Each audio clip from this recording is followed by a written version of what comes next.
Yeah, we got capture cards, retro game streaming, lighting that doesn't suck, audio improvements. We pretty much have it all. Oh, hi there. Tired of videos showing off gear that you can't afford? Are you looking to upgrade your stream with something a little more accessible? Then do I have the series for you. Welcome to ThriftCast, your one-stop shop for budget gear to take your streams and videos to the next level. Tune in monthly for budget gear recommendations that might actually be worth it, and a freebie at the end as well.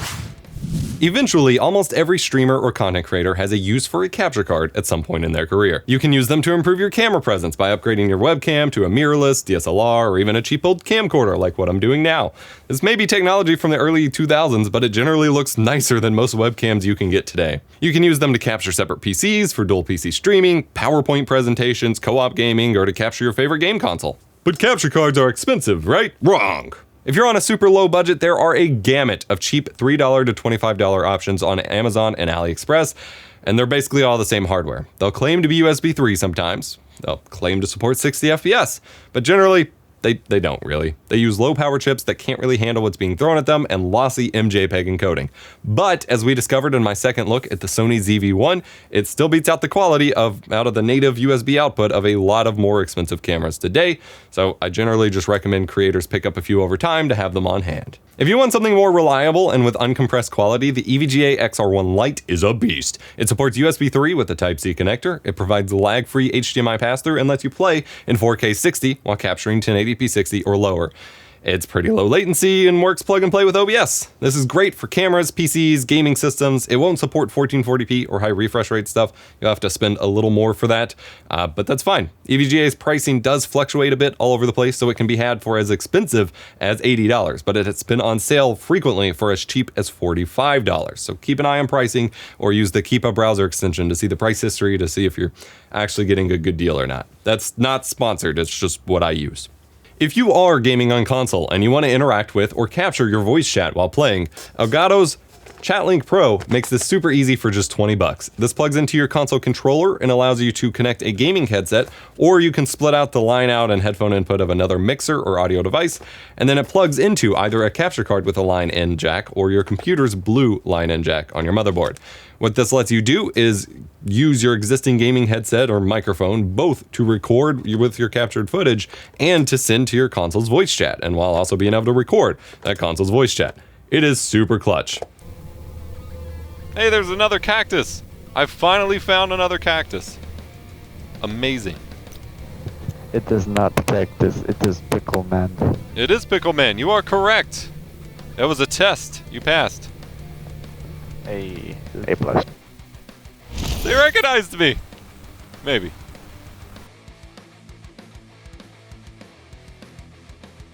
You did alright, fellow Pickle Man. You did alright. You too, fellow Pickle Man. Alright, lobby people. Two pizza toppings you would have to eat for the rest of your life. What would it be? Ass. Nice.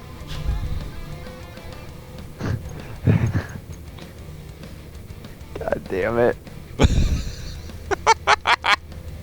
Yes, people are going to be quick to call out that this is just a couple of splitters, extenders, and a ground loop isolator in a nice package. But it's only $20, and if you DIY a solution, you're going to spend the same amount of money or more and end up with a clunkier solution with more messier cables. So why not get something nicer for the same cost? What if you want to use game consoles that don't support HDMI? What if you want to go back in time and stream some retro games? I have an easy option for that too. The RetroTink! And one other. There's a lot of scalers popping up on the market these days, and much of the retro scene tends to lust after the FrameMeisters and open source scan converters of the world. But for under $150, you can get the RetroTink 2X Pro, which will take your composite, S-video, and component sources and line double them up to 480p for clean HDMI output, ready to rock with any capture device or screen. The RetroTink 2X Mini, which is the one that I'm featuring here, is a cheaper, better option for those happy to just stick with S-video cables. Don't use composite. But due to the ongoing chip shortages, it's no longer being made at the moment. Sad face. The 2X Pro is so great. If you want to get into DIYing, you can build yourself a $40 scaler that competes with the $300 RetroTink 5X Pro and does higher resolutions, motion adaptive deinterlacing, etc. in the form of the gbs-c AIO. but it's rare to see anyone actually selling complete builds of it, so I'll point you to Voltar's video on the build process if you want to build the best for the cheapest. Speaking of cheapest, what if you could have the Elgato Keylight Air, but for half the price? And no, I'm not talking about the Logitech Litra. $60 for that tiny thing? Are you serious? Instead, that seems to be what the Ulanzi K7 seems to be offering. Similar stand, similar style light, half the price of the Elgato Air. Here's a couple samples using both a webcam and my expensive cinema camera set to the same white balance and light setting. It's not going to be a perfect match, but being half the price means that you can get more of them for the same spend, which is very useful if you're trying to build more dynamic lighting setups. I needed an additional light or two in my new sets, so I wanted to see if I could get away by saving a bit. Just as a weird anecdotal note here, I plugged the Ulanzi K7 in to my level 1 Text KVM because it was a spare USB port, and the light runs off USB power and didn't come with a power brick, and I just usually use spare plugs for things, and it killed the power supply for my level 1 KVM. Thankfully I have others that work fine with it, but it just completely killed the power supply and cut everything off.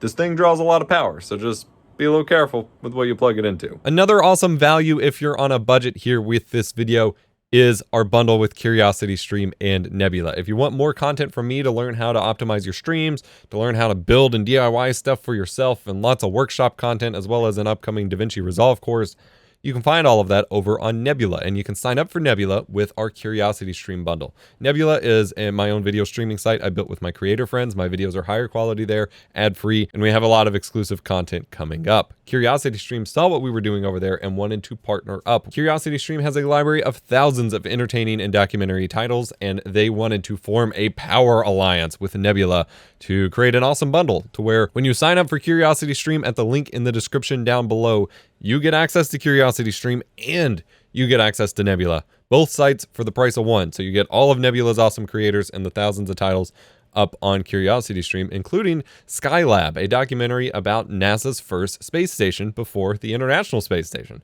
Lots of cool, interesting stuff to learn about there. They have tons more titles just like it for those of you who like to learn. And they are currently running a Mother's Day sale where you can get access to both sites for under $12 per year. That is 42% off their annual subscription. Less than $12 for so much content and a year worth of exclusive videos from me on top of extended and ad-free cuts of the YouTube videos you like here. That's curiositystream.com/epos. Sign up today. Get your popcorn ready.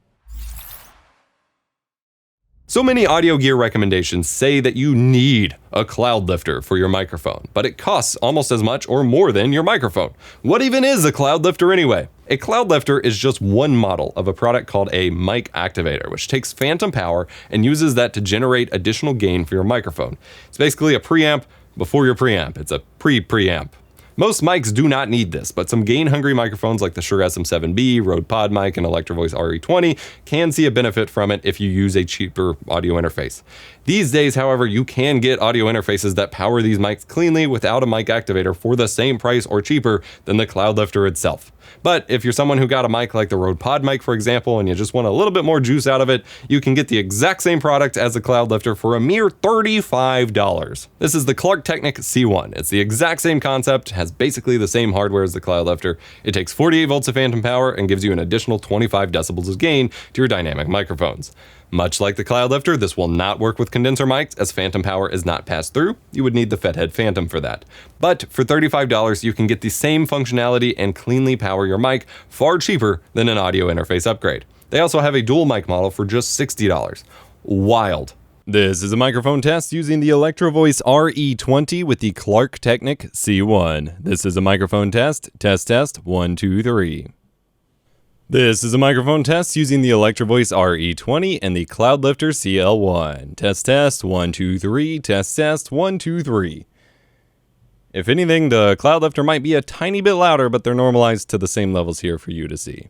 I don't want to exclude anyone of any budget with this series, so we have a free app segment for each of these ThriftCast videos. Today's app lets you increase the frame rate of your footage better than most video editors do. This is FlowFrames. Download and install Python. Download and unzip the FlowFrames files, install the Python dependencies using the command on the GitHub, and then run FlowFrames, drag in your file, choose your frame rate and desired method. The default it chooses for you here for the interpolation method should probably be best, but you can experiment, and then choose an output codec with a wide variety of video codecs available, including even AV1. And then wait. It's kind of scary. It obviously doesn't beat actually shooting higher frame rates, and it takes quite a long time, even on a really fast GPU. But this kind of tech is awesome. Play with it and make smoother videos, build nicer slow-mo scenes, and more. A bunch of cheap gear and a free tool. It really doesn't get much more thrifty than that. What budget gear do you recommend? What categories do you want to see covered? Comment below and let us know. I'm EposVox, the Stream Professor. Remember, be kind, rewind.